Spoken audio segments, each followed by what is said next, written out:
introduction, my name is Lucy Wolfe. I'm a child sleep practitioner and relationship mentor, and I'm mum of 4 children as well, from 22, 20, 17 and 14. So I'm going to caveat everything tonight by saying I know how difficult it can be, and like some of the suggestions that I'm going to make tonight will feel difficult to implement, and I totally appreciate how busy life can be. But I also hope that I might share with you today some suggestions that might just help move the needle in the right direction. And I guess ultimately the crucial process in the teenage years is really about your adolescent starting to become their own person. You know, it's about them becoming more independent, taking responsibility for themselves, their own actions, finding emotional safety to be true to themselves and to be real and authentic. And as parents, our task is to provide, you know, psychologically safe and warm, responsive, attentive family culture with unconditional loving, boundaries and understanding while we host this process that is not without its challenges. The challenges are primarily concerned with our children finding their own particular way of being, of open and real expression to the several aspects of themselves. And another challenge is helping them to get enough sleep to be optimally rested. Now, obviously, Emma touched on this briefly already in terms of what we suggest is needed. So we would consider 8 to 8.5 hours to be adequate, and we would suggest that 9 to 10 hours would be optimal in terms of amount of sleep your young child may get, your young adult may get, your teen. Your adolescent is beginning, you know, a new wave of brain reorganization and psychological maturation. It's going to last well into their 20s. And sleep is where much of this transformative construction happens. When the adolescent sleeps, neural pathways are refined and strengthened, emotions are processed, and learned information and memories are encoded, muscles are repaired and grow, and many other systems in the body complete essential tasks. So adolescents have a deep need for sleep because of the magnitude of these changes. Now, obviously, sleep-wake behavior does change significantly across adolescence. And this is the product of changing mechanisms as well and alongside psychosocial factors. And I suppose if you're a parent of a teen here tonight, you'll probably report that the hallmark behavioral change is bedtime getting later, and the onset of puberty appears to be linked to this. And also other things change. So parents set bedtimes that you may well have had in primary school potentially become a little bit less common. Staying up later to study or to go to training or classes, time on electronic media, all contribute to later bedtimes. And I suppose the later bedtime is a biological component. So many of our children can't go to sleep much before sometimes 10 or 11 p.m. And I know that some would report much, much later than that as well. And then, of course, we have an earlier wake time, obviously, because of school. And what that's doing then is potentially reducing what we might call sleep opportunity for the average teenager. And I suppose then we end up with reported issues, very commonly finding it difficult to get to sleep or unable to switch off, waking up at night, being awake for long periods of time, being restless and generally not feeling well rested. Although what I will suggest is that very often in this cohort, the young person themselves may not truly realize how their sleep loss or the deprivation that they're experiencing is affecting, you know, their being, their thoughts, their appetite, their behaviors.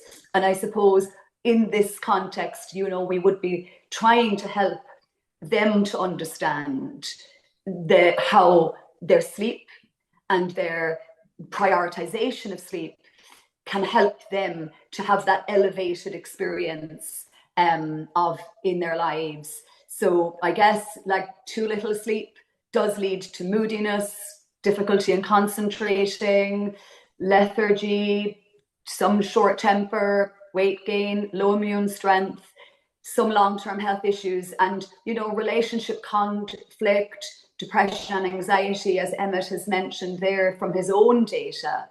Just the right amount of sleep, you know, just changes everything, leads to a more positive outlook, sharper focus, better energy levels. Weight normalizes, stronger immune response, healthier heart, deeper connection and relationships, and less depression and anxiety. So I guess we'll make no apologies for prioritizing or attempting to prioritize how our children experience their sleep as they get older.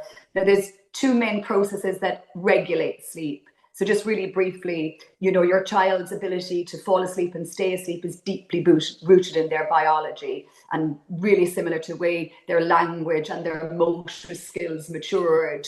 Their sleep has been doing that as well since birth, up to about age 7, where sleep, then the onset of puberty thereafter, it's linked to the changes that the teen experience in their sleep. So the two processes that regulate sleep, the homeostatic drive and the circadian rhythm. I'm not going to linger too long on those, but I am going to mention them because they link into why we make some of the suggestions that I would make this evening. So the homeostatic sleep drive, just really briefly, is the pressure that builds the longer that we are awake, and then that is released when we sleep.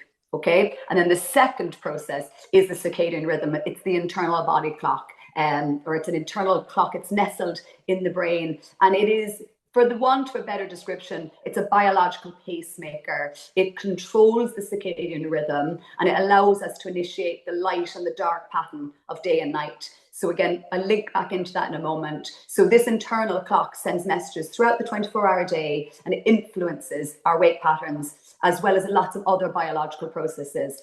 As bedtime approaches, our body temperature begins to go down, which helps to initiate sleep. And as that goes down, the levels of sleep hormone melatonin rise in preparation for sleep. And the alignment of these processes helps to predict the maintenance of awakeness during the day and maintenance of nighttime sleep as well. And I suppose the ideal balance is that these systems align with each other, but they're then challenged within the adolescence period, both by the developmental changes that are occurring and alongside these behavioral and social demands that are altering the balance. So what we're looking at is biological factors, your child's emerging chronotype. So that describes, and you might be already familiar with it, the idea of a person who might be a night owl or someone who is a lark. So that is emerging, and you may have been seeing it in their early childhood, but that's all becoming much more relevant now. And then, of course, they're going through the psychosocial adjustments and changes as well. So let's focus on the relationships. So the most important relationship is the one that your teenager is going to have with themselves, and then with you, and then the most important relationship to them, as they'll see it at the moment, will be with their peers. Okay, and they have this deep-seated need to belong to their group.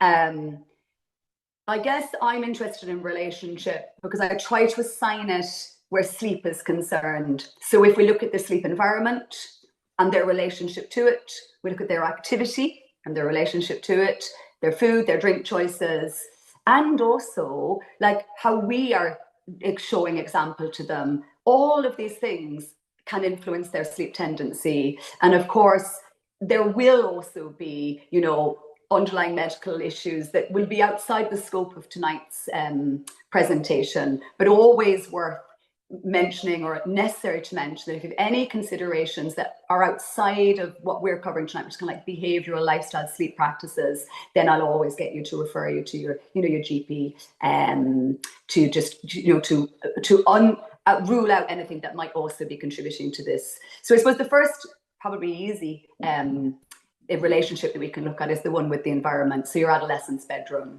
And I suppose if you remember when they were little, we looked at bedroom temperatures needing to be, high, somewhere between 16 and 20 degrees. Now what we're looking for is a bedroom temperature that's actually quite cool, okay? Because we want to help that initiation of the body temperature to drop down. So again, it might be worth just exploring that the bedroom is the coolest room in the house, which might be relevant this time of year where we begin to start using heating and things like that. And then the drop of the body temperature helps to initiate the sleep hormone rise. And then just to look at the bedroom itself, again, the bedrooms can be super messy, depending on the child. You will have but just looking at it from a sleep point of view, ideally you're looking at that comfort level, quality mattress and bedding, that they can appreciate the feel and the texture of the sleep space, a pillow that fits, you know, in between their shoulder and their head. So we're creating that linear aspect of sleep, and trying to avoid falling asleep somewhere other than the bed. Looking at the bedroom, uncluttered, clean, aired as best as you possibly can, but also looking that the bed itself is ideally not used for anything other than sleep. Now, I've got teenagers and young adults, and they spend time in their beds. They use gadgets, they read. But if we're struggling with sleep, sometimes it's a good idea to just allow the bed to be used from a sleep point of view. So we keep study to a separate area if that's possible, or at least create a distinction in the run up to bedtime. So we're not training the brain to be confused around what's expected of the body and the brain when it's time for sleep. And then dark, cave-like, avoiding lights, hall lights, bathroom lights, wearing a sleep mask can sometimes be helpful, and the elimination of, you know, sudden noise, loud noises. So white noise can sometimes be helpful to help create a barrier. So you're just looking at the environment, and prioritizing that so that it is what we might call sleep friendly. Okay. And then we'll look further about the relationship between what we do, when we do it, and how we do it. I think it's really important that we try to get a buy-in with our child to help them discuss the importance, the value of sleep, and to explore this as a topic with them, to gather their insights. And I think it can be helpful that if they have a certain area of interest, like academics, sport, image, then actually we try to link that with sleep, so that they begin to understand that if they do get better rested, you know, they would have, you know, might be better on the sports field, or if they get better sleep, they, you know, their skin can be improved. So it's trying to help them understand and assign a value to it that is important to them.